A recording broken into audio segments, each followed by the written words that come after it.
Hey guys, welcome back to your channel. Title देख के आपको पता चल रहा होगा नीट 2026 के अभी जो एग्ज़ाम हुआ है उसके बारे में बात होने वाली है। बहुत बड़ा एग्ज़ाम है। ज़्यादा स्टडी रिलेटेड बात नहीं होगी। ऑब्वियसली मैं बायो का बताऊंगा, लेकिन स्टोरी टेलिंग भी होगी, ठीक है ना। तो मैं ऐसा पहली बार बता रहा हूँ। मैंने पॉइंट्स निकाले एंड काफ़ी मेहनत की एंड देन लेट्स सी हम डिस्कस करते हैं इसके बारे में, ठीक है। आपको भी बहुत ज़्यादा आप भी रिलेट कर पाओगे क्योंकि आपने भी ऐसा ही फील किया होगा, आपने भी ऐसा ही फेस किया होगा। दोस्तों, मैं सबसे पहले तो क्लास में एंटर हुआ और लिटरली जो मेरा ब्लॉक था उसका दरवाज़ा मैंने ही खोला था। 11 से 1:30 तक मैं ऐसा ही वहाँ पे बेंच पे बैठा रहा। और दोस्तों, जब मैं 11 बजे गया था, 11 बजे हमें अंदर लिया गया था, 11 से 1:30 बजे तक ऐसा लग रहा था कि भाई टाइम हिल ही नहीं रहा था। कुछ लोग तो ब्रो लिटरली बेंच पे सर रख के सो रहे थे, जिसमें मैं भी था। बिकॉज करेंगे क्या यार, वो भाई फोटो चिपका रहे, उस पर सिग्नेचर ले रहे, ये वो कर रहे, लेकिन बहुत टाइम था तो करेंगे क्या, तो वही कर रहे थे, सो रहे थे। और फिर क्या हुआ, फिर मतलब 1:40 पे हमें वो पैकेट पकड़ा दिया गया जिसमें तुम्हारी वो क्वेश्चन पेपर एंड उसमें OMR शीट होती है, ठीक है।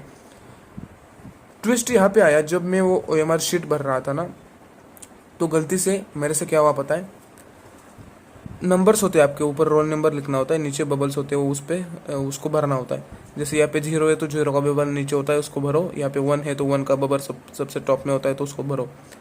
यहाँ पे 0 था, मैं यहाँ पे नीचे गया, गलती से मैंने इस साइड का 0 भर दिया। और यहाँ पे 9 था और 9 इसके ऊपर था, तो मेरी फट गई।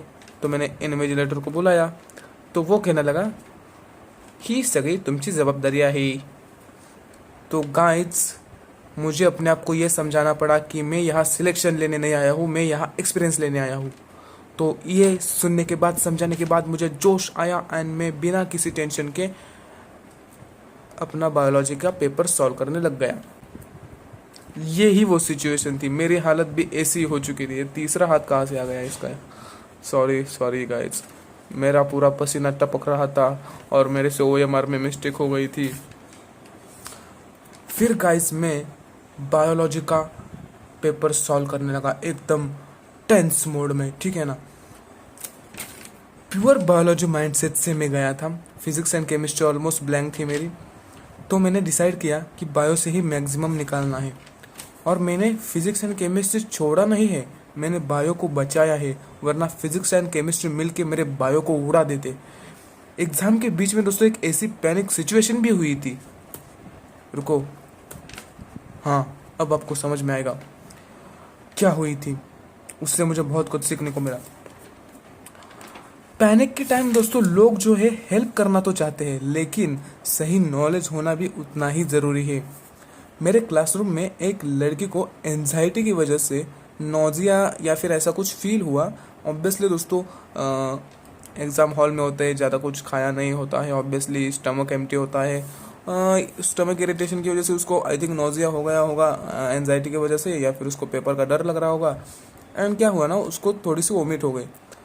ऐसी सिचुएशन में बॉडी ऑब्वियसली बहुत ज़्यादा सेंसिटिव हो जाती है।